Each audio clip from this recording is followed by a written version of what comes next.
여러분은 주변에서 꼰대 소리 듣고 계시지는 않습니까? 나이 들수록 존경받는 어르신이 있는 반면 점점 사람들이 피하는 노인도 있습니다. 그 차이가 뭔지 아십니까?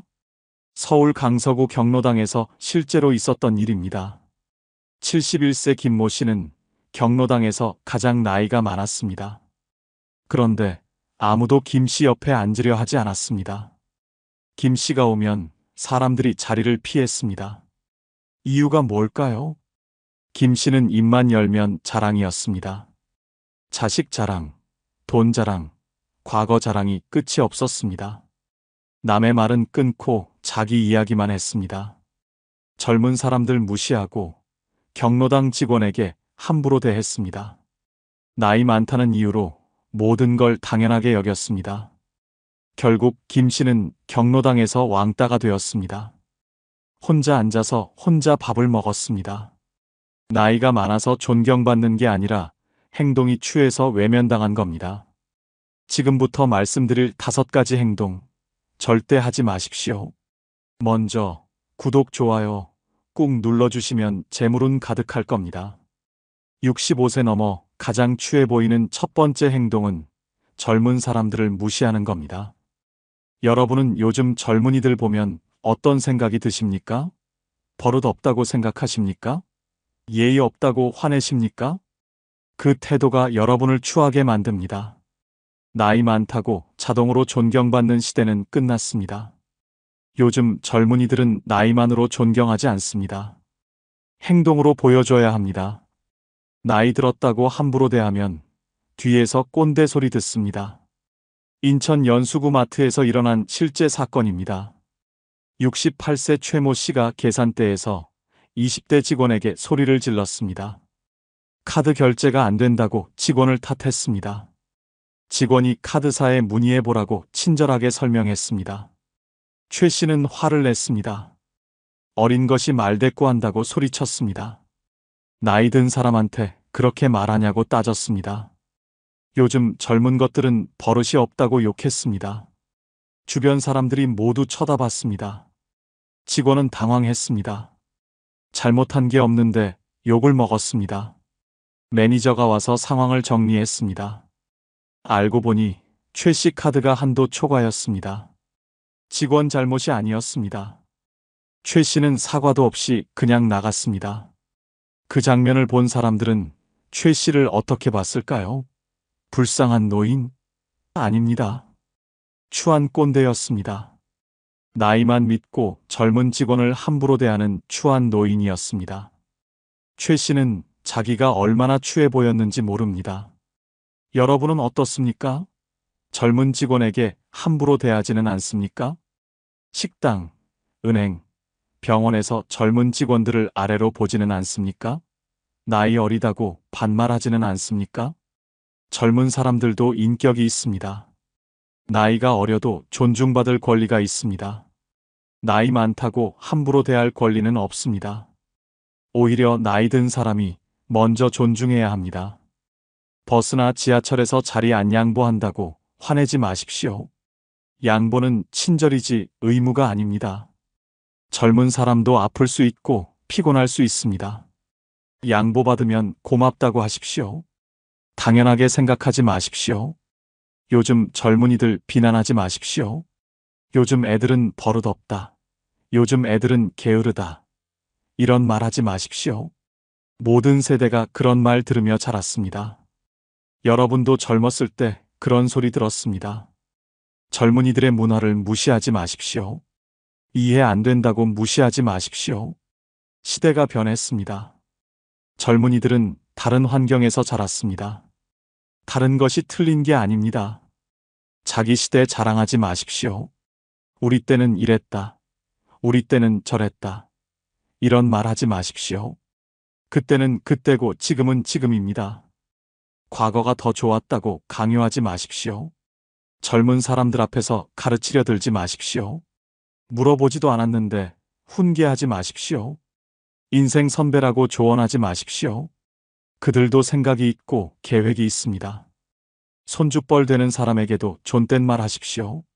나이 어리다고 반말하면 무례합니다. 상대가 직원이든 점원이든 학생이든 존중하십시오. 예의는 나이와 상관없습니다. 젊은 사람들에게 배우십시오. 그들이 더 잘 아는 게 많습니다. 스마트폰, 컴퓨터, 새로운 문화, 이런 것들은 젊은이들이 전문가입니다. 겸손하게 배우는 자세를 가지십시오. 젊은 사람을 무시하는 순간 여러분이 추해집니다. 나이는 권력이 아닙니다. 나이는 책임입니다. 나이 든 사람이 먼저 존중하고, 먼저 이해하고, 먼저 배려해야 합니다. 그래야 진짜 어른입니다. 존경받고 싶으면 존경받을 행동을 하십시오. 나이만으로는 존경받지 못합니다. 젊은이들을 존중하는 어르신이 아름답습니다. 함부로 대하는 노인은 추합니다. 65세 넘어 가장 추해 보이는 두 번째 행동은 자식 자랑, 돈 자랑하는 겁니다. 여러분은 사람 만나면 자식 이야기부터 하십니까? 우리 아들이 어디 다닌다. 우리 며느리가 뭐 한다. 이런 자랑 늘어놓으십니까? 듣는 사람이 얼마나 지겨운지 아십니까? 자식 자랑만큼 듣기 싫은 게 없습니다. 자랑하는 사람만 신납니다. 듣는 사람은 고역입니다. 특히 자식 없는 사람이나 자식 관계가 안 좋은 사람 앞에서 자식 자랑하면 정말 잔인합니다. 대전 서구 경로당에서 벌어진 실제 이야기입니다. 70세 조모 씨는 경로당의 자랑 대장이었습니다. 매일 자식 이야기만 했습니다. 아들이 대기업 부장이라는 이야기, 며느리가 의사라는 이야기, 손주가 명문대 간다는 이야기를 매일 반복했습니다. 처음에는 사람들이 축하해 줬습니다. 아들 잘 됐다고, 부럽다고 말해 줬습니다. 하지만 매일 같은 이야기를 들으니 지겨워졌습니다. 조 씨는 그만할 줄 몰랐습니다. 오히려 더 구체적으로 자랑했습니다. 조 씨는 돈 자랑도 했습니다. 아들이 용돈을 얼마 줬다. 명절에 얼마 받았다. 집이 얼마짜리다. 끝도 없이 자랑했습니다. 해외여행 다녀온 이야기도 빠지지 않았습니다. 사진까지 보여주며 자랑했습니다. 경로당 사람들이 하나둘 조 씨를 피하기 시작했습니다. 조 씨가 오면 대화를 끊었습니다. 조 씨 옆자리는 항상 비어 있었습니다. 조 씨와 단둘이 남는 걸 피했습니다. 조 씨는 이유를 몰랐습니다. 어느 날 한 회원이 참다 못해 말했습니다. 자랑 좀 그만하라고, 듣기 싫다고, 우리도 자식 있다고 소리쳤습니다. 조 씨는 충격받았습니다. 자기는 그냥 이야기한 건데 자랑으로 들렸다는 걸 그제야 알았습니다. 여러분은 어떻습니까? 혹시 자식 이야기만 하고 계시지는 않습니까? 만나는 사람마다 자식 자랑하고 계시지는 않습니까? 뒤에서 사람들이 피하고 있는 건 아닙니까? 자식은 자식 인생입니다. 자식 잘 된 게 여러분 자랑이 아닙니다. 자식이 성공했다고 여러분이 성공한 게 아닙니다. 자식과 여러분은 별개입니다. 자식 업적으로 자기를 포장하지 마십시오. 자식 자랑은 한두 번이면 충분합니다. 처음 만난 사람에게 한 번 이야기하면 됩니다. 같은 사람에게 반복하지 마십시오. 사람들은 이미 다 압니다. 또 들으면 지겹습니다. 상대방 형편을 생각하십시오. 자식 없는 사람 앞에서 자식 자랑하지 마십시오. 자식과 사이 안 좋은 사람 앞에서 자식 이야기하지 마십시오. 그 사람이 얼마나 마음 아픈지 생각해 보십시오. 돈 자랑도 마찬가지입니다. 여행 갔다 왔다고 자랑하지 마십시오. 비싼 옷 샀다고 자랑하지 마십시오. 용돈 많이 받았다고 자랑하지 마십시오. 듣는 사람 기분 상합니다. 가난한 사람 앞에서 돈 이야기하지 마십시오. 경제적으로 어려운 사람이 얼마나 많은지 아십니까? 그 사람들 앞에서 돈 자랑은 폭력입니다. 상처를 주는 행동입니다. 손주 자랑도 조심하십시오. 손주 잘생겼다. 손주 공부 잘한다. 이런 자랑도 듣기 싫습니다. 손주 없는 사람, 손주 못 보는 사람 생각해 보십시오. 자랑하고 싶으면 SNS에 하십시오. 보고 싶은 사람만 봅니다. 듣기 싫은 사람은 안 봅니다. 대면에서 자랑하면 상대방은 듣기 싫어도 들어야 합니다. 대화는 주고받는 겁니다. 내 이야기만 하지 마십시오. 상대방 이야기도 들어주십시오. 상대방 자식은 어떤지, 요즘 어떻게 지내는지 물어보십시오. 경청하는 자세가 필요합니다. 겸손하십시오. 설령 자식이 정말 잘 됐어도 겸손해야 합니다. 아들이 대통령이어도 겸손해야 합니다. 65세 넘어 가장 추해 보이는 세 번째 행동은 공공장소에서 시끄럽게 떠드는 겁니다. 여러분은 식당이나 카페에서 큰 소리로 이야기하십니까? 버스나 지하철에서 전화통화를 크게 하십니까? 주변 사람들이 쳐다보는 걸 못 느끼십니까? 나이 들면 귀가 어두워집니다. 자기 목소리가 얼마나 큰지 모릅니다. 하지만 주변 사람들은 다 듣습니다. 시끄럽습니다. 불쾌합니다. 공공장소에서의 소음은 폭력입니다. 부산 해운대 한 카페에서 벌어진 실제 사건입니다. 67세 장모 씨가 친구 셋과 카페에 왔습니다. 자리에 앉자마자 큰 소리로 떠들기 시작했습니다. 웃음소리도 컸습니다. 카페 전체가 장 씨 일행 목소리로 가득 찼습니다. 옆 테이블에는 20대 학생들이 공부하고 있었습니다. 노트북을 펴고 집중하려 했지만 불가능했습니다. 장 씨 일행 목소리가 너무 컸습니다. 학생들이 눈치를 주었습니다. 쳐다봤습니다. 하지만 장 씨는 눈치채지 못했습니다. 직원이 조심스럽게 다가왔습니다. 다른 손님들이 공부하고 있으니 조금만 조용히 해달라고 부탁했습니다. 장 씨는 발끈했습니다. 카페는 떠드는 곳이라고, 조용히 하고 싶으면 독서실 가라고 큰 소리로 말했습니다. 다른 손님들이 불편한 표정을 지었습니다. 누군가 한숨을 쉬었습니다. 학생들은 결국 짐을 싸서 나갔습니다. 장 씨는 승리한 듯 더 크게 웃었습니다. 주변 사람들은 장 씨 일행을 째려봤습니다. 그날 이후 카페 직원들은 장 씨 일행이 오면 긴장했습니다. 다른 손님들이 불편해할까봐 걱정했습니다. 장 씨는 자기가 민폐라는 걸 전혀 몰랐습니다. 오히려 자기가 카페를 활기차게 만든다고 생각했습니다. 여러분은 어떻습니까? 공공장소에서 목소리 크기를 조절하십니까? 주변 사람들을 의식하십니까? 아니면 내 마음대로 떠들어도 된다고 생각하십니까? 공공장소는 모두의 공간입니다. 여러분만의 공간이 아닙니다. 다른 사람들도 편하게 있을 권리가 있습니다.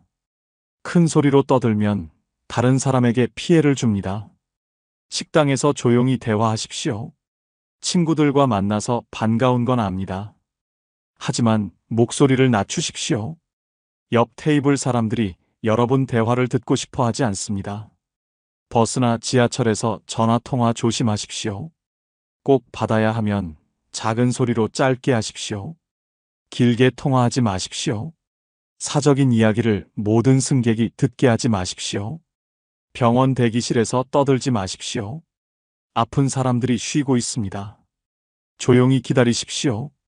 친구 만났다고 큰 소리로 인사하지 마십시오. 영화관에서는 절대 말하지 마십시오. 영화 보는 중에 옆 사람에게 말 걸지 마십시오. 핸드폰도 무음으로 해두십시오. 영화 보러 온 사람들 방해하지 마십시오. 도서관에서는 숨소리도 조심하십시오. 도서관은 조용해야 하는 곳입니다. 친구 만나서 반갑다고 떠들지 마십시오. 도서관에서 만났으면 밖으로 나가서 이야기하십시오. 경로당은 괜찮다고요? 아닙니다. 경로당도 공공장소입니다. 시끄럽게 떠들면 조용히 있고 싶은 사람이 불편합니다. 경로당에서도 적당한 목소리로 이야기하십시오. 귀가 어두워서 큰 소리로 말한다고요? 보청기를 사용하십시오. 귀가 안 들린다고 큰 소리로 떠들 권리는 없습니다. 자기 불편을 남에게 전가하지 마십시오. 웃을 때도 조심하십시오. 큰 소리로 박장대소하지 마십시오. 공공장소에서는 웃음소리도 조절해야 합니다. 여러분은 즐겁지만 남들은 시끄럽습니다. 단체로 다닐 때 더 조심하십시오. 여러 명이 모이면 소리가 커집니다. 서로 의식하고 조용히 하려고 노력하십시오. 단체 관광 갔다고 떠들면 안 됩니다. 나이 들었다고 시끄럽게 떠들어도 되는 건 아닙니다. 오히려 나이 든 사람이 더 조용히 해야 합니다. 어른이 모범을 보여야 합니다. 공공장소에서 시끄러운 노인은 정말 추합니다. 목소리 낮추십시오. 주변을 의식하십시오. 공공예절을 지키십시오. 조용한 노인이 품이 있어 보입니다. 시끄러운 노인은 추해 보입니다. 65세 넘어 가장 추해 보이는 네 번째 행동은 공짜를 밝히는 겁니다. 여러분은 무료라는 말만 들으면 줄 서십니까? 할인받으려고 안 필요한 것도 사십니까? 나이 들었다고 공짜 받는 게 당연하다고 생각하십니까? 그 모습이 정말 추합니다. 공짜 좋아하는 건 인간의 본능입니다. 하지만 너무 티내면 추해집니다. 특히 경제적으로 여유 있으면서도 공짜에 집착하면 정말 볼품없습니다. 품위를 스스로 떨어뜨리는 행동입니다. 광주 동구 한 백화점에서 벌어진 충격적인 사건입니다. 69세 남모 씨는 백화점 식품 코너 시식 행사에 매일 나타났습니다. 시식용 햄, 치즈, 과일을 먹으러 왔습니다. 한두 개가 아니라 대여섯 개씩 먹었습니다. 직원이 시식은 한 개만 해달라고 부탁했습니다. 남 씨는 화를 냈습니다. 나이 든 사람한테 그렇게 말하냐고, 공짜로 주는 거 아니냐고 소리쳤습니다. 다른 손님들이 쳐다봤습니다. 남 씨는 부끄러운 줄 몰랐습니다. 남 씨는 거기서 멈추지 않았습니다. 시식 코너를 돌며 배를 채웠습니다. 점심 대용으로 시식만 먹고 다녔습니다. 백화점 직원들이 남 씨를 알아봤습니다. 시식 도둑이라고 수군댔습니다. 어느 날 남 씨가 시식 코너에서 과일을 한 움큼 집어 가방에 넣는 걸 직원이 봤습니다. 직원이 말렸습니다. 남 씨는 발뺌했습니다. 그냥 먹으려고 한 거라고 변명했습니다. CCTV를 확인하자고 하자 그제야 인정했습니다. 백화점 측은 남 씨에게 출입 금지 조치를 내렸습니다. 남 씨는 억울하다고 항변했습니다. 공짜로 주는 거 먹었을 뿐인데 왜 그러냐고 따졌습니다. 자기가 얼마나 추한 행동을 했는지 끝까지 몰랐습니다. 여러분은 어떻습니까? 시식 코너에서 너무 많이 먹지는 않습니까? 무료라는 말만 들으면 안 필요한 것도 챙기십니까? 공짜에 집착하는 모습을 남들이 어떻게 볼지 생각해 보셨습니까? 시식은 맛을 보라는 겁니다. 배 채우라는 게 아닙니다. 한 개 먹고 맛있으면 사는 겁니다. 여러 개 먹으면 민폐입니다. 특히 뒤에 사람들이 기다리는데 혼자 여러 개 먹으면 정말 추합니다. 무료 행사에 몰려가지 마십시오. 은행에서 무료로 뭘 준다고 하면 줄 서지 마십시오. 필요 없는 물건 받아서 뭐 하십니까? 집에 쌓아두기만 합니다. 공짜라고 다 좋은 게 아닙니다. 할인에 속지 마십시오. 할인한다고 안 필요한 것 사지 마십시오. 할인받으려고 필요 없는 걸 사면 오히려 손해입니다. 돈 아끼려다 돈 낭비합니다. 경로 우대과하게 요구하지 마십시오. 노인 할인 있는지 물어보는 건 괜찮습니다. 하지만 없다고 화내지 마십시오. 할인은 의무가 아니라 서비스입니다. 감사히 받고 없으면 정가 내십시오. 공짜 밥 먹으러 다니지 마십시오. 경로당 무료 급식, 복지관 무료 식사, 이런 건 정말 어려운 사람을 위한 겁니다. 경제적 여유가 있으면 이용하지 마십시오. 정말 필요한 사람에게 양보하십시오. 무료 강좌에만 등록하지 마십시오. 돈 내는 강좌는 안 가고 무료만 찾아다니지 마십시오. 배우고 싶으면 돈 내고 배우십시오. 무료만 찾으면 선택의 폭이 좁아집니다. 공짜 신보는 얼굴에 나타납니다. 공짜만 밝히는 사람은 표정이 다릅니다. 눈빛이 다릅니다. 사람들이 다 압니다. 공짜 좋아하는 사람이라고 소문납니다. 돈이 없어서 공짜를 찾는 건 이해합니다. 하지만 돈 있으면서 공짜 밝히는 건 추합니다. 자식한테 받은 용돈 아끼려고 공짜만 찾는 건 어리석습니다. 당당하게 돈 내고 사십시오. 할인 안 되면 정가 내십시오. 공짜 아니면 안 하겠다는 태도 버리십시오. 돈 쓸 때 당당한 사람이 멋있어 보입니다. 베풀 줄 아는 사람이 되십시오. 받기만 하지 말고 주기도 하십시오. 후배들 밥 사주십시오. 봉사단체에 기부하십시오. 주는 사람이 품격 있어 보입니다. 젊은 사람들 앞에서 더 조심하십시오. 젊은이들이 노인 보는 시선이 곱지 않은 이유가 뭔지 아십니까? 공짜 밝히고 할인 요구하고 시식 코너에서 배 채우는 모습 때문입니다. 공짜를 밝히는 순간 품위가 떨어집니다. 나이 들수록 돈보다 품위가 중요합니다. 공짜 받아서 몇천 원 아끼는 것보다 품위 지키는 게 더 가치 있습니다. 공짜 밝히는 노인은 추합니다. 당당하게 돈 쓰는 노인이 멋있습니다. 65세 넘어 가장 추해 보이는 5번째 행동은 자기 방식을 강요하는 겁니다. 여러분은 남들에게 이래라 저래라 간섭하십니까? 내가 옳다고 생각하는 걸 남에게 강요하십니까? 물어보지도 않았는데. 훈계하십니까? 그 꼰대 같은 행동이 사람들을 떠나게 만듭니다. 나이가 들면 경험이 쌓입니다. 인생을 많이 살았습니다. 그래서 자기가 옳다고 확신합니다. 하지만 세상은 변했습니다. 과거의 정답이 지금의 정답이 아닙니다. 자기 방식만 고집하면 꼰대입니다. 수원 영통구 한 아파트에서 일어난 실제 사건입니다. 66세 윤모 씨는 아파트 부녀회장이었습니다. 윤 씨는 자기 방식대로 모든 걸 결정했습니다. 주민들 의견은 듣지 않았습니다. 무조건 자기가 옳다고 믿었습니다. 윤 씨는 회의 때마다 일방적으로 말했습니다. 젊은 주민들이 의견을 내면 경험 없다고 무시했습니다. 우리 때는 이렇게 했다고, 이게 정답이라고 강요했습니다. 다른 방법은 틀렸다고 단정했습니다. 아파트 주민 행사를 준비할 때였습니다. 젊은 주민들이 온라인 신청 시스템을 제안했습니다. 편리하고 효율적이라고 설명했습니다. 하지만 윤 씨는 거부했습니다. 종이로 신청받는 게 확실하다고, 컴퓨터는 믿을 수 없다고 주장했습니다. 젊은 주민들이 설득했습니다. 요즘은 다 온라인으로 한다고, 종이는 불편하다고 말했습니다. 윤 씨는 화를 냈습니다. 나이 먹고 경험 많은 사람 말을 들으라고, 어린 것들이 세상을 뭘 안다고 나대냐고 소리쳤습니다. 결국 젊은 주민들이 부녀회를 나갔습니다. 윤 씨 혼자 남았습니다. 다음 부녀회장 선거에서 윤 씨는 탈락했습니다. 아무도 윤 씨를 지지하지 않았습니다. 꼰대라는 소문이 아파트 전체에 퍼졌습니다. 여러분은 어떻습니까? 자녀들에게 이래라 저래라 간섭하십니까? 며느리나 사위에게 자기 방식을 강요하십니까? 손주 교육에 끼어들어서 훈계하십니까? 그게 얼마나 사람들을 힘들게 하는지 아십니까? 자녀 교육에 간섭하지 마십시오. 손주를 어떻게 키울지는 부모가 결정합니다.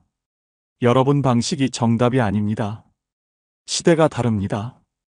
교육 방식도 다릅니다. 끼어들지 마십시오. 며느리나 사위에게 요구하지 마십시오. 이렇게 살아야 한다고, 저렇게 해야 한다고 강요하지 마십시오. 그들도 생각이 있습니다. 그들의 선택을 존중하십시오. 친구들에게도 강요하지 마십시오. 이 병원 가라, 저 약 먹으라, 이거 해라, 저거 하지 마라, 이런 말 하지 마십시오. 조언은 한 번이면 충분합니다. 계속 강요하면 친구도 떠납니다. 옛날 방식 고집하지 마십시오. 우리 때는 이랬다는 말 하지 마십시오. 지금은 지금입니다. 새로운 방식을 배우려고 노력하십시오. 변화를 받아들이십시오. 기술 거부하지 마십시오. 스마트폰, 컴퓨터, 새로운 기계들을 무조건 거부하지 마십시오. 어렵다고, 복잡하다고 포기하지 마십시오. 배우려고 노력하십시오. 시대를 따라가십시오. 내 경험이 정답이라고 착각하지 마십시오. 경험은 소중합니다. 하지만 절대적이지 않습니다. 과거에 통했던 방법이 지금은 안 통할 수 있습니다. 겸손해야 합니다. 조언과 강요는 다릅니다. 부탁받으면 조언하십시오. 하지만 강요하지 마십시오. 들을지 말지는 상대방이 결정합니다. 안 들었다고 화내지 마십시오. 틀렸다고 단정하지 마십시오. 내 방식과 다르다고 틀린 게 아닙니다. 여러 가지 정답이 있습니다. 다양성을 인정하십시오. 내 방식만 옳다는 생각을 버리십시오. 물어보지 않았으면 말하지 마십시오. 도움 요청받지 않았으면 나서지 마십시오. 훈계하고 싶은 마음 참으십시오. 침묵이 때로는 최고의 지혜입니다. 젊은이들에게 배우십시오. 그들이 더 잘 아는 게 많습니다. 새로운 세상, 새로운 기술, 새로운 문화는 젊은이들이 전문가입니다. 가르치려 들지 말고 배우십시오. 의견을 말하되 강요하지 마십시오. 내 생각을 이야기하는 건 괜찮습니다. 하지만 상대방이 따르길 강요하면 안 됩니다. 선택은 상대방의 몫입니다. 나이가 권위는 아닙니다. 나이 많다고 명령할 권리는 없습니다. 나이는 책임입니다. 나이 든 사람이 먼저 양보하고, 먼저 이해하고, 먼저 배워야 합니다. 자기 방식을 강요하는 순간 꼰대가 됩니다. 꼰대는 나이와 상관없이 추합니다. 유연한 노인이 아름답습니다. 고집 센 노인은 추합니다. 경청하고 배우고 존중하는 어른이 진짜 멋진 어른입니다. 친구가 요즘 여러분을 피하고 있지는 않습니까? 전화해도 안 받고 약속 잡자고 해도 핑계 대지는 않습니까? 혹시 눈치채셨습니까? 그 친구가 여러분을 무시하고 있다는 걸 말입니다. 평생 친하게 지내던 친구였습니다. 젊었을 때는 형제처럼 지냈습니다. 그런데 나이가 들면서 뭔가 달라졌습니다. 친구가 만나기 싫어합니다. 연락도 뜸해졌습니다. 만나도 예전 같지 않습니다. 왜 그럴까요? 친구가 여러분을 무시하기 시작했기 때문입니다. 무시당하는 건 정말 서럽습니다. 특히 오랜 친구에게 무시당하면 마음이 너무 아픕니다. 하지만 더 슬픈 건 본인만 모른다는 겁니다. 친구는 이미 무시하고 있는데 본인은 눈치도 못 챕니다. 혼자 좋아하며 친구라고 생각합니다. 지금부터 말씀드릴 5가지 신호, 하나라도 해당되면 친구가 여러분을 무시하고 있는 겁니다. 받아들이기 힘들겠지만 현실을 직시하십시오. 무시당하며 매달리지 마십시오. 좋아요 꾹 눌러주시고 주변에 많은 공유 부탁드립니다. 친구가 나를 무시하는 첫 번째 신호는 전화를 안 받는 겁니다. 여러분이 전화하면 친구가 받습니까? 아니면 나중에 문자로 무슨 일이냐고 물어봅니까? 바쁘다는 핑계를 대며 안 받습니까? 이게 바로 무시의 시작입니다. 예전에는 전화하면 바로 받았습니다. 반갑게 여보세요 하며 받았습니다. 그런데 요즘은 다릅니다. 한 번에 안 받습니다. 2~3번 걸어야 받습니다. 심지어 아예 안 받을 때도 있습니다. 나중에 문자만 옵니다. 무슨 일이냐고 물어봅니다. 서울 송파구에 사시는 정모 씨, 71세 어르신의 가슴 아픈 이야기입니다. 정 씨에게는 40년 지기 친구 김 씨가 있었습니다. 젊었을 때부터 형제처럼 지냈습니다. 일주일에 1~2번은 꼭 통화했습니다. 한 달에 1번은 만났습니다. 그런데 1년 전부터 김 씨가 전화를 안 받기 시작했습니다. 정 씨가 전화하면 받지 않았습니다. 한참 후에 문자가 왔습니다. 회의 중이었다. 운전 중이었다. 손주 봐주느라 바빴다. 핑계만 늘어놓았습니다. 정 씨는 이상했습니다. 김 씨가 그렇게 바쁠 리 없었습니다. 퇴직했고 손주도 이제 다 컸습니다. 하지만 정 씨는 의심하지 않았습니다. 친구니까 바쁠 수도 있다고 생각했습니다. 정 씨는 계속 전화했습니다. 어느 날 우연히 김 씨를 경로당에서 봤습니다. 김 씨는 다른 친구들과 화투를 치고 있었습니다. 웃으며 떠들고 있었습니다. 그 시간에 정 씨 전화를 안 받았던 겁니다. 바쁜 게 아니었습니다. 정 씨 전화가 싫었던 겁니다. 정 씨는 충격받았습니다. 40년 친구가 자기를 피하고 있었습니다. 전화를 일부러 안 받았던 겁니다. 정 씨는 그제야 깨달았습니다. 김 씨가 자기를 무시하고 있다는 걸 말입니다. 여러분은 어떻습니까? 친구에게 전화했을 때 바로 받습니까? 아니면 나중에 문자만 옵니까? 한 번에 안 받고 여러 번 걸어야 받습니까? 그렇다면 친구가 여러분을 피하고 있는 겁니다. 전화를 안 받는다는 건 만나기 싫다는 신호입니다. 정말 바쁘면 나중에라도 전화합니다. 하지만 문자만 보낸다는 건 통화하기 싫다는 뜻입니다. 여러분 목소리 듣기 싫다는 겁니다. 친구가 다른 사람 전화는 잘 받는지 확인해 보십시오. 여러분 전화만 안 받는다면 확실합니다. 일부러 피하는 겁니다. 여러분과 통화하기 싫어하는 겁니다. 전화 통화 시간도 짧아졌습니까? 예전에는 1시간씩 통화했는데 요즘은 5분도 안 되어 끊습니까? 바쁘다고 할 일 있다고 서둘러 끊습니까? 그것도 무시의 신호입니다. 통화 중에 성의 없이 대답합니까? 응, 그래, 알았어. 이런 식으로 건성으로 대답합니까? 여러분 말에 관심이 없다는 겁니다. 빨리 끊고 싶다는 신호입니다. 여러분이 먼저 전화하지 않으면 친구가 전화합니까?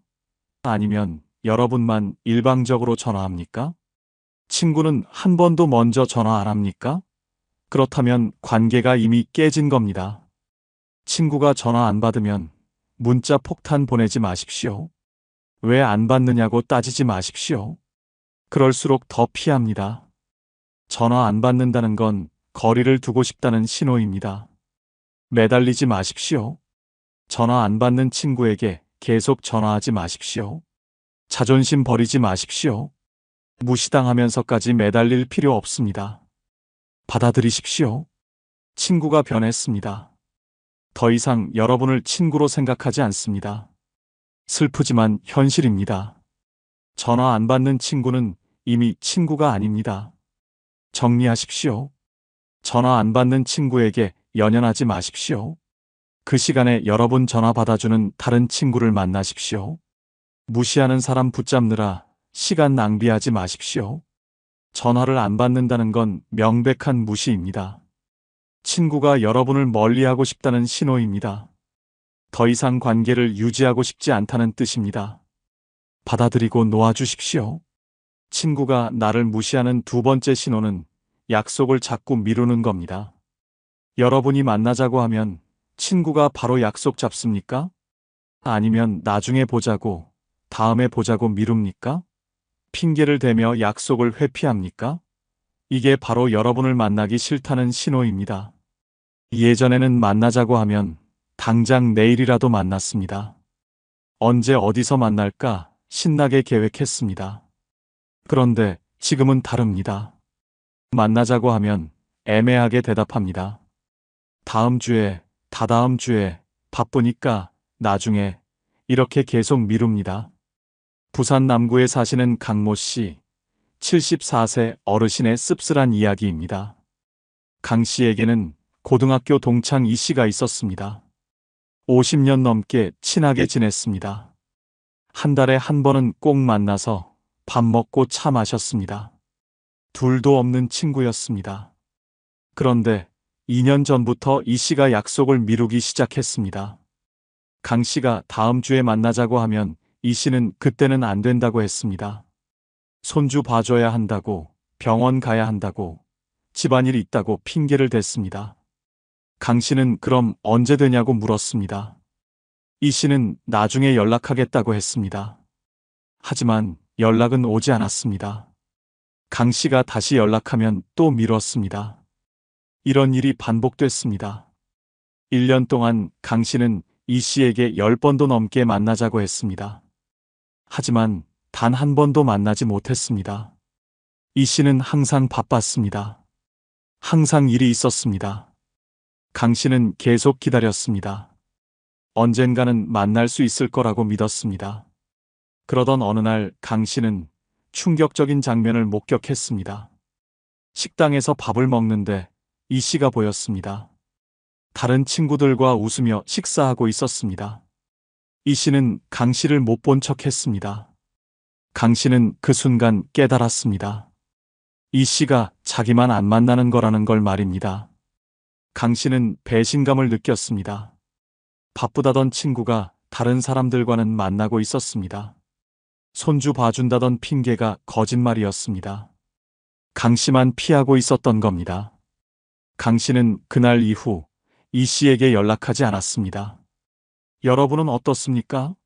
친구에게 만나자고 했을 때 바로 약속이 잡힙니까? 아니면 계속 미뤄집니까? 나중에 보자는 말만 듣습니까? 구체적인 날짜는 안 잡힙니까? 약속을 미룬다는 건 만나기 싫다는 뜻입니다. 정말 만나고 싶으면 바쁘더라도 시간을 냅니다. 하지만 계속 미룬다는 건 만날 생각이 없다는 겁니다. 여러분과 시간 보내고 싶지 않다는 신호입니다. 친구가 다른 사람들과는 잘 만나는지 확인해 보십시오. SNS를 보십시오. 다른 친구들과 만난 사진을 올립니까? 여러분하고만 안 만난다면 확실합니다. 일부러 피하는 겁니다. 약속을 잡아도 당일에 취소합니까? 갑자기 몸이 안 좋다고 급한 일이 생겼다고 취소합니까? 한두 번이 아니라 계속 그럽니까? 그것도 무시의 신호입니다. 만나기 직전까지도 망설이다 취소하는 겁니다. 약속 시간에 늦게 옵니까? 30분, 1시간씩 늦습니까? 미안하다는 말도 없이 당연하게 늦습니까? 여러분과의 약속을 중요하게 생각하지 않는다는 뜻입니다. 만나도 빨리 헤어지려 합니까? 밥만 먹고 바로 일어섭니까? 차 한잔 하자는 제안을 거절합니까?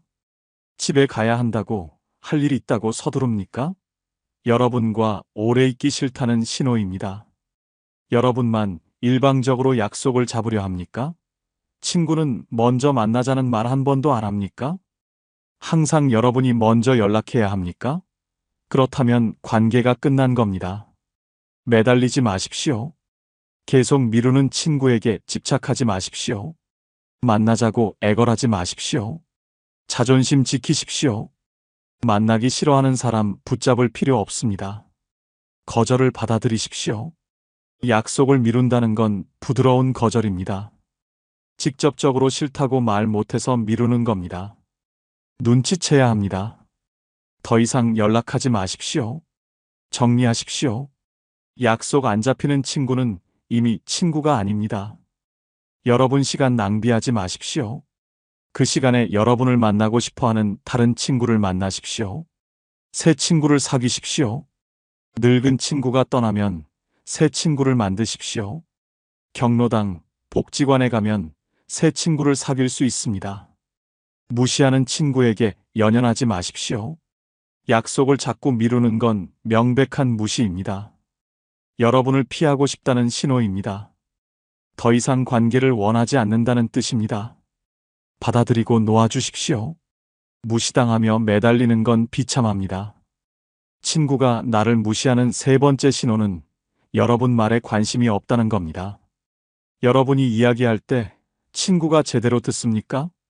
아니면 딴청 피우고 핸드폰만 봅니까? 대충 듣고 엉뚱한 대답을 합니까? 이게 바로 여러분을 무시하는 신호입니다. 예전에는 여러분 말에 귀 기울였습니다. 끄덕이며 들었습니다. 질문도 하고 공감도 했습니다. 그런데 지금은 다릅니다. 건성으로 듣습니다. 눈도 안 마주칩니다. 그래, 이런 대답만 합니다. 관심이 없는 겁니다. 대구 중구에 사시는 박모 씨, 73세 어르신의 서글픈 이야기입니다. 박 씨에게는 30년 지기 친구 최 씨가 있었습니다. 젊었을 때부터 서로의 고민을 나누던 사이였습니다. 무슨 일 있으면 제일 먼저 찾는 친구였습니다. 박 씨는 최근에 건강 문제로 고민이 많았습니다. 병원에서 당뇨 진단을 받았습니다. 걱정이 되어서 최 씨에게 전화했습니다. 고민을 털어놓고 싶었습니다. 위로받고 싶었습니다. 박 씨는 당뇨 진단받은 이야기를 했습니다. 앞으로 어떻게 관리해야 할지, 약은 평생 먹어야 하는지 걱정을 쏟아냈습니다. 최 씨는 듣고 있었습니다. 하지만 반응이 이상했습니다. 그래, 알았어. 이런 대답만 했습니다. 박 씨가 물었습니다. 내 말 듣고 있냐고, 무슨 생각하냐고 물었습니다. 최 씨는 당황하며 듣고 있다고 했습니다. 하지만 박 씨 이야기 내용을 제대로 기억하지 못했습니다. 당뇨라고 했는지 고혈압이라고 했는지도 헷갈려 했습니다. 박 씨는 상처받았습니다. 자기 고민을 진지하게 듣지 않았다는 게 분명했습니다. 최 씨는 다른 생각을 하며 건성으로 듣고 있었던 겁니다. 박 씨는 그날 전화를 끊으며 울었습니다. 30년 친구가 자기 말에 관심이 없다는 게 너무 슬펐습니다. 며칠 후 박 씨가 다시 최 씨에게 연락했습니다. 이번에는 다른 이야기를 했습니다. 손주 이야기, 며느리 이야기를 했습니다. 하지만 최 씨 반응은 똑같았습니다. 건성으로 듣고 대충 대답했습니다. 박 씨는 확신했습니다. 최 씨가 자기를 무시하고 있다는 걸 말입니다. 여러분은 어떻습니까? 친구가 여러분 이야기를 귀 기울여 듣습니까? 아니면 딴청 피웁니까? 핸드폰 보면서 듣습니까? 눈도 안 마주치고 응, 그래, 이런 대답만 합니까? 관심 없는 사람은 티가 납니다. 제대로 안 들으니까 엉뚱한 대답을 합니다. 방금 한 이야기를 또 물어봅니다. 여러분이 한 말을 기억하지 못합니다. 듣는 척만 하고 실제로는 안 듣는 겁니다. 여러분 이야기를 중간에 자릅니까? 여러분이 말하는데 끼어들어서 자기 이야기를 합니까? 여러분 이야기는 중요하지 않다고 생각하는 겁니다. 관심이 없는 겁니다. 질문을 하지 않습니까? 여러분이 이야기해도 아무것도 안 물어봅니까? 그냥 듣기만 하고 끝입니까? 관심이 있으면 질문합니다. 더 알고 싶어 합니다. 질문이 없다는 건 관심이 없다는 뜻입니다. 공감을 안 해줍니까? 여러분이 힘든 이야기를 해도 위로 한마디 없습니까? 기쁜 이야기를 해도 축하해주지 않습니까? 감정적인 반응이 전혀 없습니까? 무관심의 증거입니다. 주제를 바꾸려 합니까? 여러분 이야기 듣다가 갑자기 다른 이야기를 꺼냅니까? 여러분 이야기가 지루하다는 신호입니다. 빨리 다른 이야기 하고 싶다는 뜻입니다. 말이 끝나기도 전에 핸드폰을 봅니까? 카톡 확인하고 뉴스 보고 게임합니까? 여러분보다 핸드폰이 더 중요하다는 겁니다. 명백한 무시입니다. 여러분 의견을 무시합니까? 여러분이 제안해도 안 된다고만 합니까? 여러분 생각을 존중하지 않습니까? 어차피 들을 생각 없으니 듣는 척도 안 하는 겁니다. 친구의 관심사를 생각해 보십시오. 혹시 여러분 이야기만 하지는 않았습니까? 친구가 관심 없는 주제를 계속 말하지는 않았습니까? 일방적인 대화를 강요하지는 않았습니까?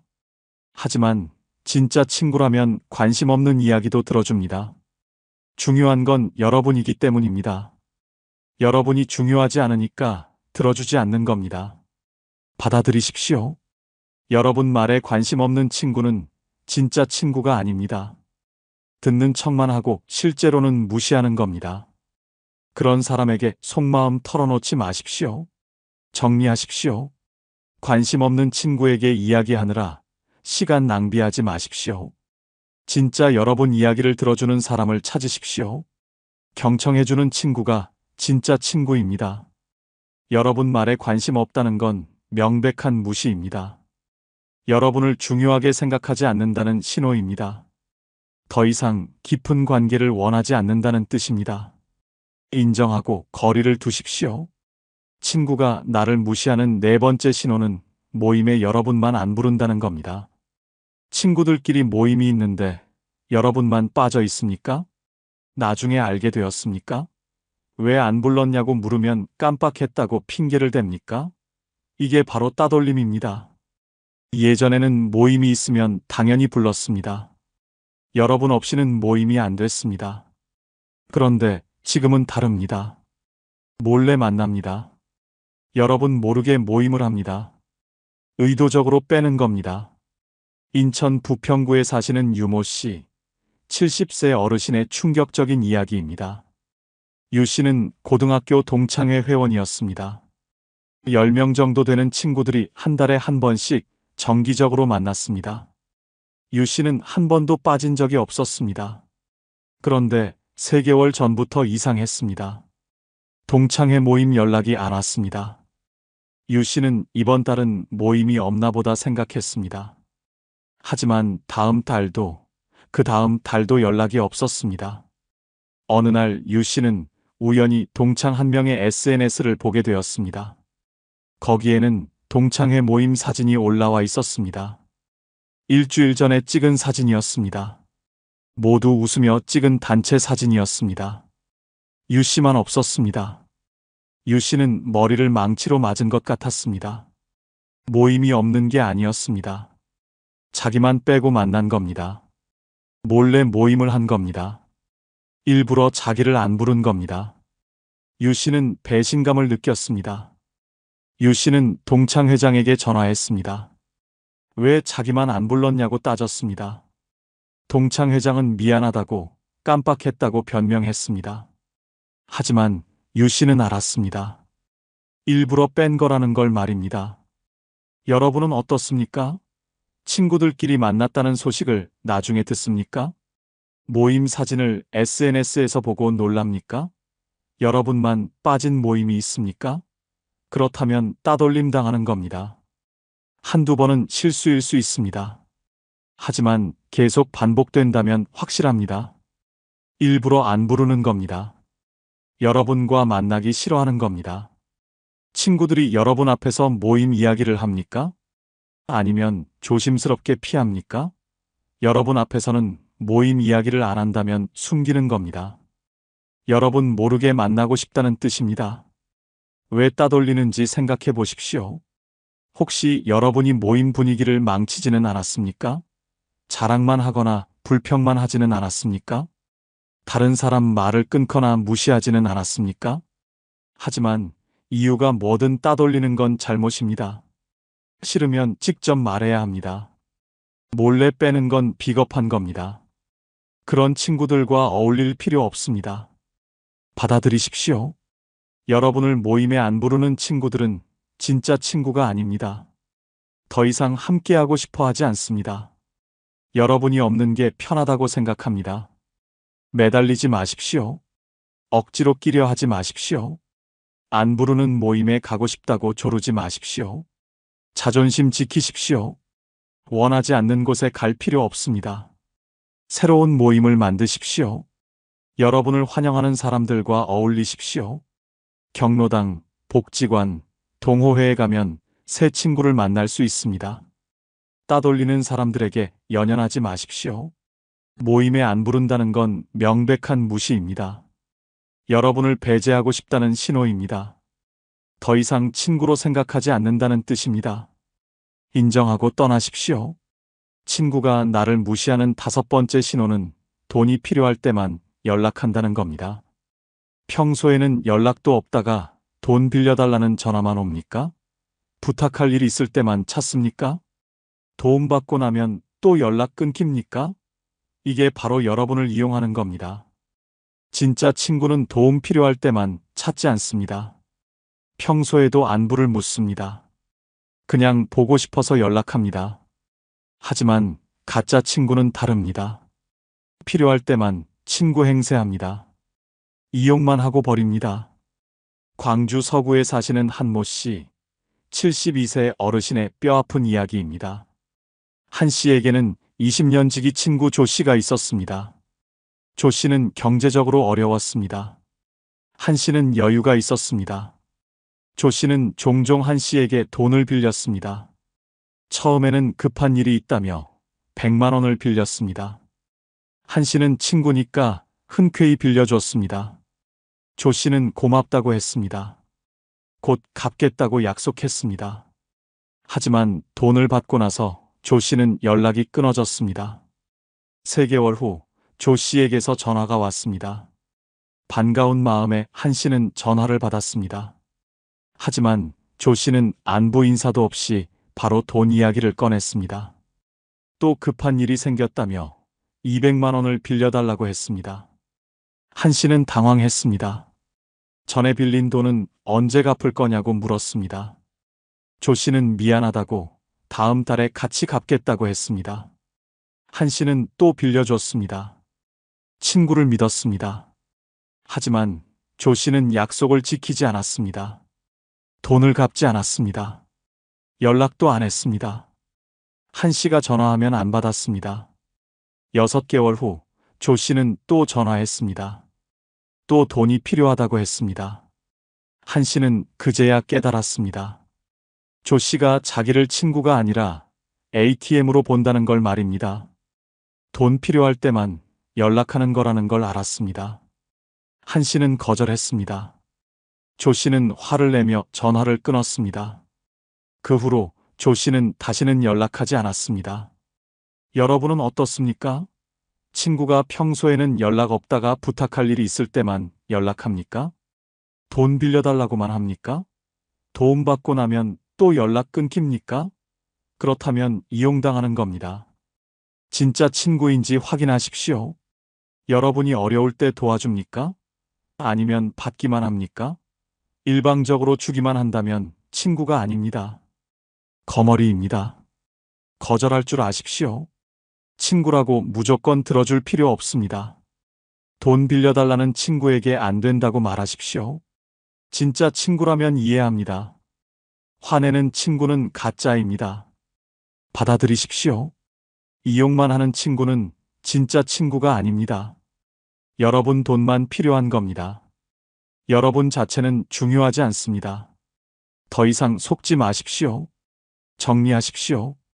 이용하는 친구는 과감히 정리하십시오. 연락 오면 받지 마십시오. 돈이 필요할 때만 연락한다는 건 명백한 무시입니다. 여러분을 친구가 아니라 도구로 보는 겁니다. 인정하고 끊으십시오. 혹시 이런 생각 해보신 적이 있으십니까? 나는 대체 누구를 위해 이렇게 살아왔나 하는 생각 말입니다. 75년을 살아오면서 정작 내가 하고 싶은 일은 제대로 해본 적이 있습니까? 아침부터 저녁까지 가족 걱정만 했습니다. 돈 벌어야 한다고 몸 아픈 것도 참았습니다. 자식들 뒷바라지 한답시고 내 꿈은 포기했습니다. 이웃 사람들한테 뭐라고 할까봐 하고 싶은 말도 삼켰습니다. 그렇게 75년을 살았는데 지금 내 곁에 남은 건 뭡니까? 이제는 정말 달라져야 하지 않겠습니까? 75세부터는 오로지 나만을 위해 살아야 합니다. 남은 시간이 그렇게 많지 않습니다. 오늘 제가 알려드리는 방법들만 따라 하십시오. 여러분의 남은 인생이 지금까지와는 완전히 다른 모습으로 바뀔 겁니다. 어렵지 않습니다. 구독과 좋아요 꾹 눌러주시고 주변의 소중한 분들에게 많은 공유 부탁드립니다. 75부터는 모든 걸 정리하고 사십시오. 이게 첫 번째입니다. 여러분 집에는 물건이 얼마나 많습니까? 안 쓰는 물건, 안 입는 옷, 안 보는 책이 가득 쌓여 있지는 않습니까? 75가 넘으면 쌓을 게 아니라 버려야 합니다. 젊을 때는 모았습니다. 언젠가 쓸 거라고 모았습니다. 아까워서 못 버렸습니다. 하지만 75가 넘으면 다릅니다. 이제는 버릴 때입니다. 정리할 때입니다. 가볍게 살아야 합니다. 창원 성산구에 사시는 배모 씨, 78세 어르신의 놀라운 이야기입니다. 배 씨는 75세까지 물건을 모으며 살았습니다. 집은 물건으로 가득 찼습니다. 옷장에는 30년 전 옷이 있었습니다. 신발장에는 안 신는 신발이 수십 켤레였습니다. 창고에는 뭐가 있는지도 모를 정도로 물건이 쌓였습니다. 배 씨 자녀들이 걱정했습니다. 집 정리 좀 하라고 말했습니다. 물건 버리라고 했습니다. 하지만 배 씨는 거부했습니다. 다 필요한 거라고, 언젠가 쓸 거라고 주장했습니다. 물건 하나하나가 추억이라고 말했습니다. 75세 생일날 배 씨는 문득 깨달았습니다. 이 많은 물건을 앞으로 언제 쓸 것인가? 내가 죽으면 자녀들이 다 버릴 텐데. 왜 붙잡고 있나? 이런 생각이 들었습니다. 그날부터 배 씨는 정리를 시작했습니다. 배 씨는 매일 조금씩 버렸습니다. 30년 전 옷을 버렸습니다. 안 신는 신발을 버렸습니다. 깨진 그릇, 고장난 전자제품, 읽지 않는 책, 다 버렸습니다. 처음에는 아까웠습니다. 하지만 버리고 나니 시원했습니다. 1년 동안 배 씨는 집에 있던 물건의 절반을 버렸습니다. 집이 넓어졌습니다. 청소하기 편해졌습니다. 찾는 것도 쉬워졌습니다. 무엇보다 마음이 가벼워졌습니다. 물건의 메인 삶에서 자유로워졌습니다. 지금 배 씨는 정말 필요한 것만 가지고 삽니다. 옷은 계절마다 몇 벌씩만 있습니다. 신발은 2켤레면 충분합니다. 집은 깔끔합니다. 배 씨는 말합니다. 75가 넘으면 버리는 게 사는 거라고 말입니다. 여러분은 어떻습니까? 집에 물건이 넘쳐납니까? 언제 쓸지도 모르는 물건을 쌓아두고 계십니까? 옷장에 안 입는 옷이 가득합니까? 이제 버리십시오. 75가 넘으면 정리할 때입니다. 안 입는 옷을 버리십시오. 1년 동안 한 번도 안 입었으면 앞으로도 안 입습니다. 유행 지난 옷, 안 맞는 옷, 낡은 옷, 다 버리십시오. 아깝다고요? 안 입으면 더 아깝습니다. 안 쓰는 물건을 버리십시오.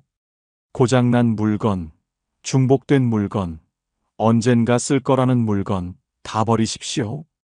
언젠가는 오지 않습니다. 지금 안 쓰면 평생 안 씁니다. 가구도 정리하십시오.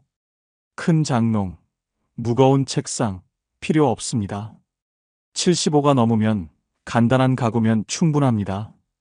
옮기기 쉽고 관리하기 편한 가구로 바꾸십시오. 서류도 정리하십시오. 오래된 영수증, 다 지난 고지서, 필요 없는 서류, 다 버리십시오. 정말 중요한 서류만 남기고 다 정리하십시오. 추억도 정리하십시오. 사진을 수백 장 가지고 있을 필요 없습니다. 정말 소중한 사진 몇 장만 남기십시오. 앨범도 한두 권이면 충분합니다. 선물 받은 물건도 버리십시오. 안 쓰면 의미 없습니다. 받은 마음만 간직하고 물건은 버리십시오. 주신 분도 여러분이 안 쓰는 걸 보면 오히려 미안해합니다. 정리하면 마음이 편합니다.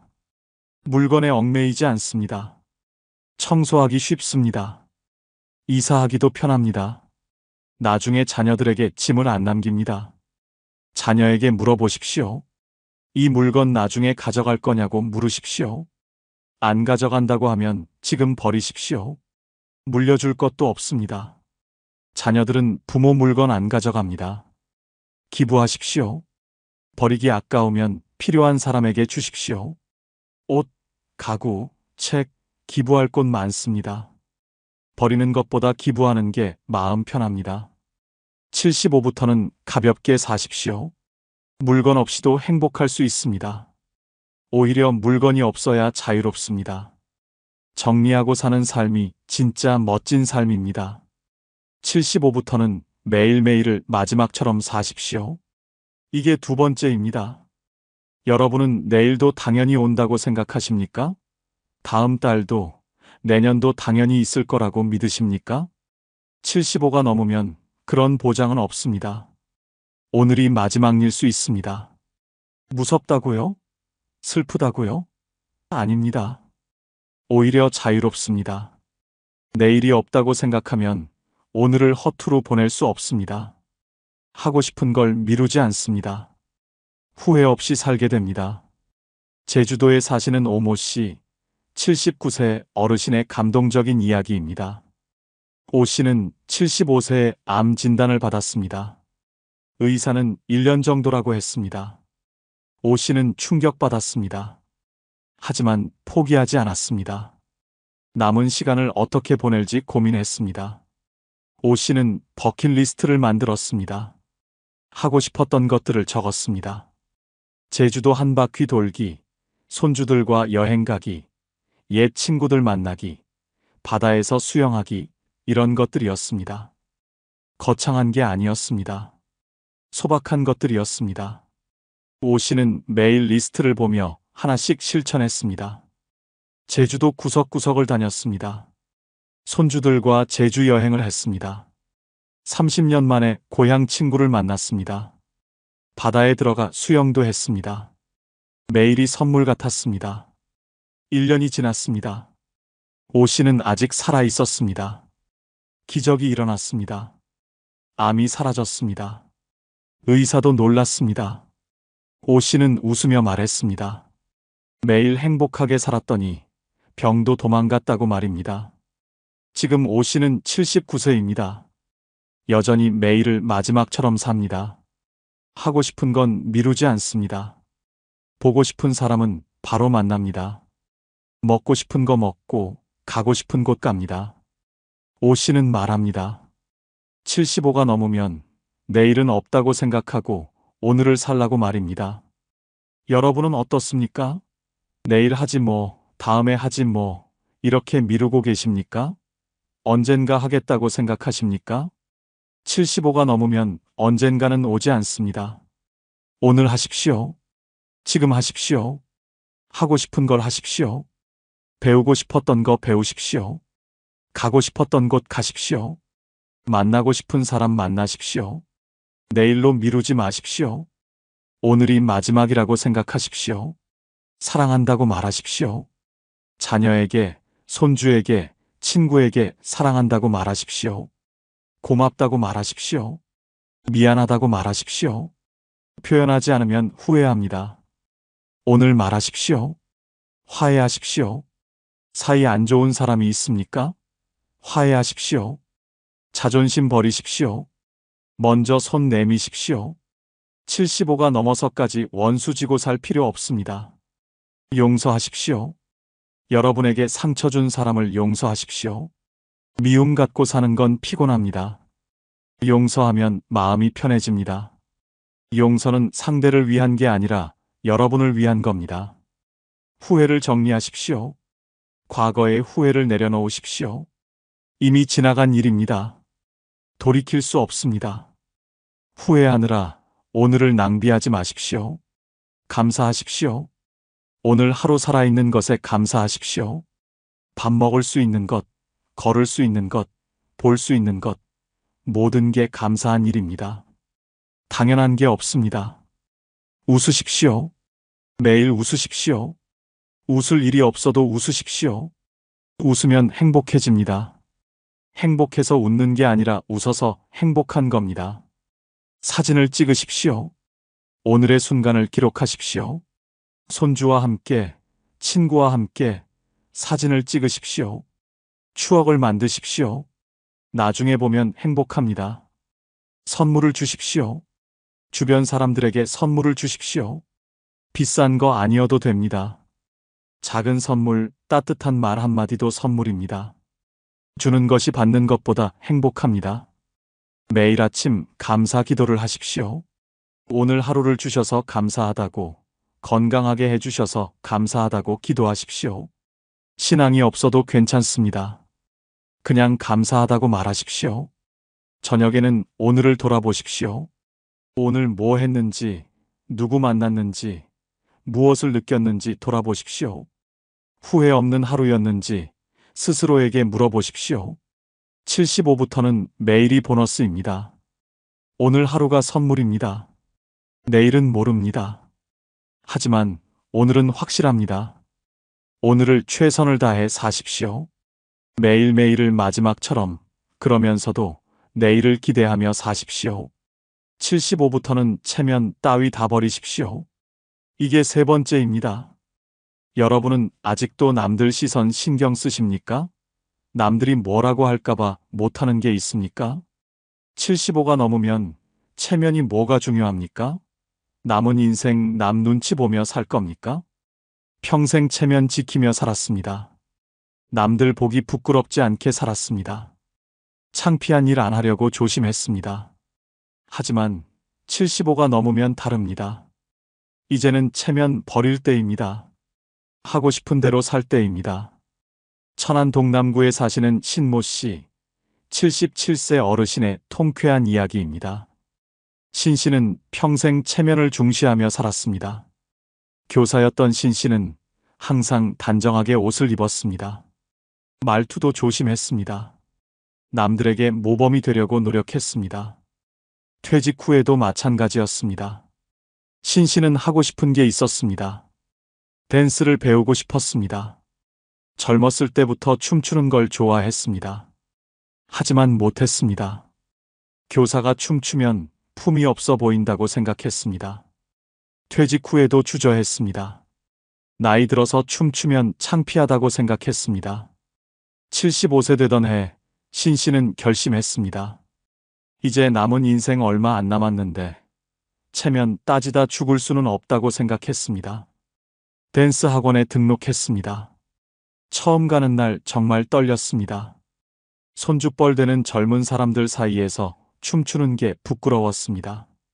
하지만 막상 춰보니 행복했습니다. 음악에 맞춰 몸을 움직이니 살아있는 느낌이었습니다. 땀을 흘리니 기분이 좋았습니다. 젊은 사람들도 응원해줬습니다. 나이 들어서 춤추는 거 멋있다고, 존경한다고 말해줬습니다. 신 씨는 댄스에 빠졌습니다. 일주일에 3번씩 학원에 갔습니다. 발표회에도 나갔습니다. 무대에 서서 춤을 췄습니다. 친구들이 놀랐습니다. 나이감 못한다고, 창피하지 않냐고 말했습니다. 신 씨는 웃으며 대답했습니다. 창피한 게 뭐가 있냐고, 행복한데 뭐가 문제냐고 말입니다. 지금 신 씨는 댄스 강사입니다. 경로당에서 어르신들에게 춤을 가르칩니다. 77세에 새로운 인생을 시작했습니다. 신 씨는 말합니다. 75가 넘으면 체면 따위 버리고 하고 싶은 거 다 하라고 말입니다. 여러분은 어떻습니까?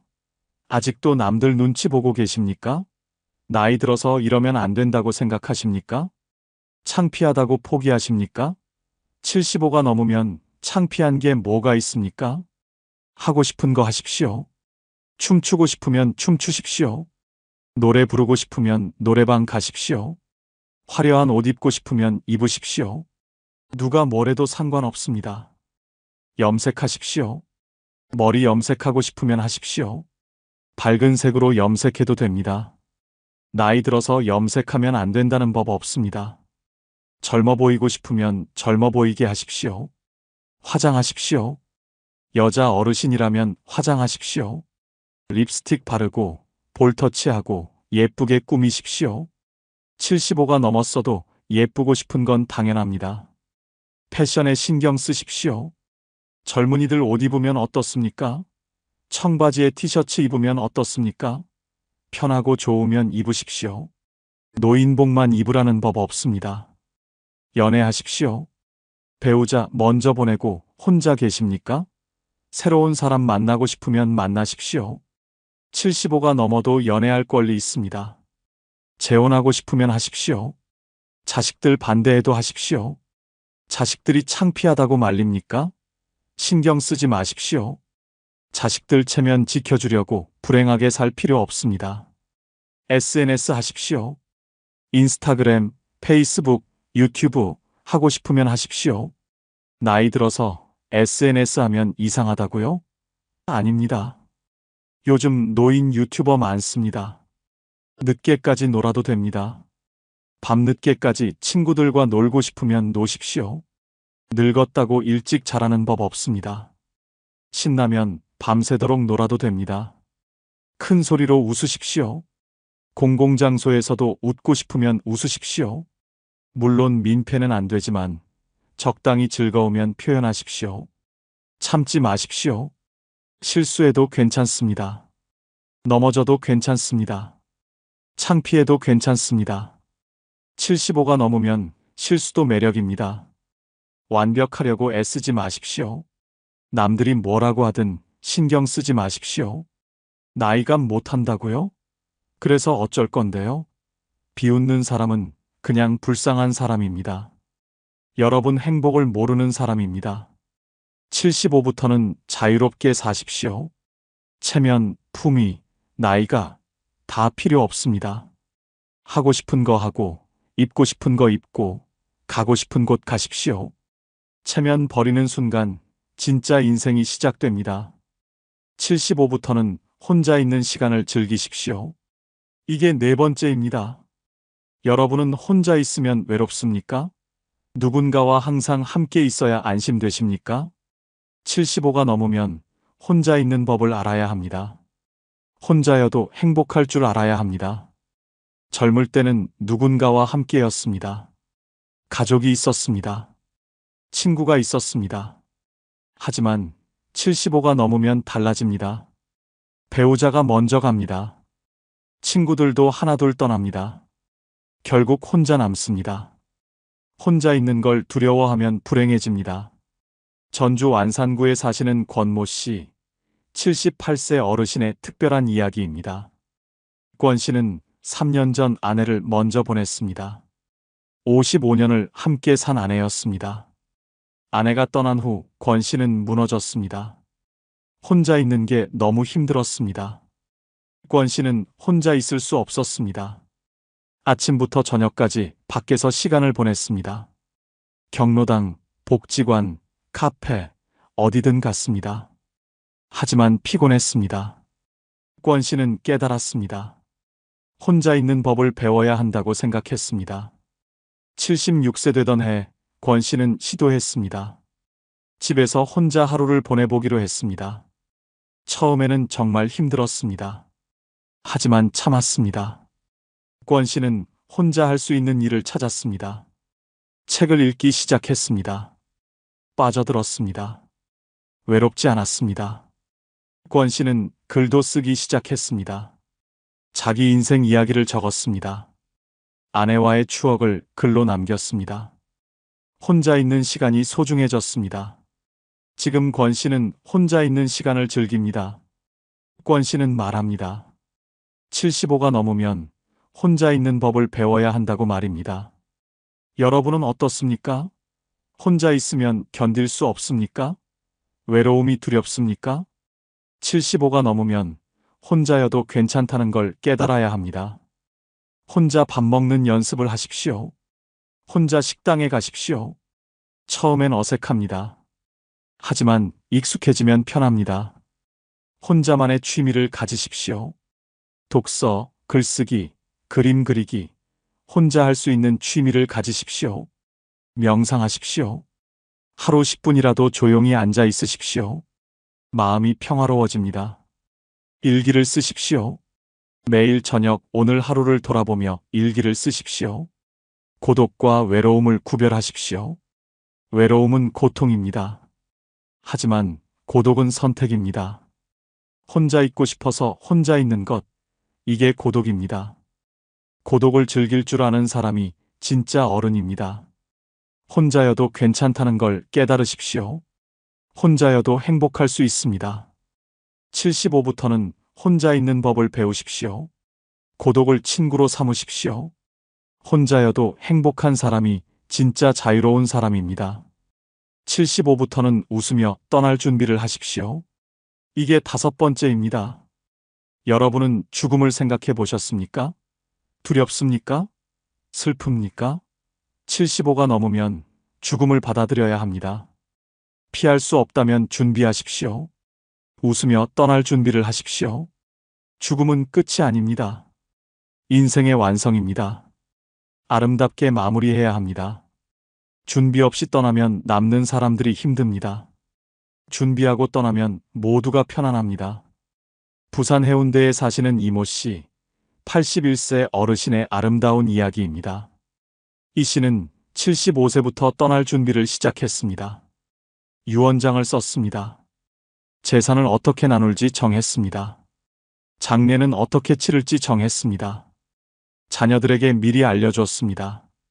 이 씨는 사진도 준비했습니다. 영정사진으로 쓸 사진을 직접 골랐습니다. 환하게 웃는 사진을 골랐습니다. 자녀들에게 이 사진 쓰라고 미리 줬습니다. 자녀들은 처음엔 당황했습니다. 하지만 이 씨는 웃으며 말했습니다. 미리 준비하는 게 자녀들을 위한 배려라고 말입니다. 이 씨는 하고 싶은 것들을 다 했습니다. 여행도 갔습니다. 친구들도 만났습니다. 화해해야 할 사람과 화해했습니다. 미안하다고 말해야 할 사람에게 사과했습니다. 후회 없이 살았습니다. 지금 이 씨는 81세입니다. 언제 떠나도 괜찮다고 말합니다. 준비는 다 됐다고 말합니다. 두렵지 않다고 말합니다. 오히려 평화롭다고 말합니다. 이 씨는 말합니다. 75가 넘으면 웃으며 떠날 준비를 하라고. 그게 마지막 책임이라고 말입니다. 여러분은 어떻습니까? 죽음을 생각해 보셨습니까? 준비하고 계십니까? 아니면 피하고 계십니까? 75가 넘으면 준비해야 합니다. 피할 수 없다면 받아들이십시오. 유언장을 쓰십시오. 재산을 어떻게 나눌지 정하십시오. 자녀들끼리 다투지 않도록 명확하게 쓰십시오. 이게 자녀들을 위한 마지막 배려입니다. 장래 계획을 세우십시오. 어떻게 치를지 정하십시오. 화장할지 매장할지, 장지는 어디로 할지 미리 정해두십시오. 자녀들에게 알려주십시오. 영정사진을 준비하십시오. 직접 고르십시오. 환하게 웃는 사진으로 고르십시오. 슬픈 얼굴로 기억되지 마십시오. 웃는 얼굴로 기억되십시오. 하고 싶은 거 다 하십시오. 후회 없이 사십시오. 가고 싶은 곳 가고, 만나고 싶은 사람 만나고, 먹고 싶은 거 먹으십시오. 후회하며 떠나지 마십시오. 화해하십시오. 사이 안 좋은 사람과 화해하십시오. 원수 지고 떠나지 마십시오. 미운 사람도 용서하십시오. 가벼운 마음으로 떠나십시오. 사랑한다고 말하십시오. 자녀에게, 손주에게, 친구에게 사랑한다고 말하십시오. 표현하지 않고 떠나면 후회합니다. 지금 말하십시오. 감사 편지를 쓰십시오. 평생 고마웠던 사람들에게 편지를 쓰십시오. 죽고 나서 전달되도록 준비하십시오. 마지막 선물입니다. 죽음을 두려워하지 마십시오. 누구나 가는 길입니다. 피할 수 없습니다. 두려워하지 말고 받아들이십시오. 준비된 죽음은 아름답습니다. 75부터는 웃으며 떠날 준비를 하십시오. 죽음은 끝이 아니라 완성입니다. 아름답게 마무리하십시오. 준비하고 떠나는 사람이 진짜 멋진 사람입니다.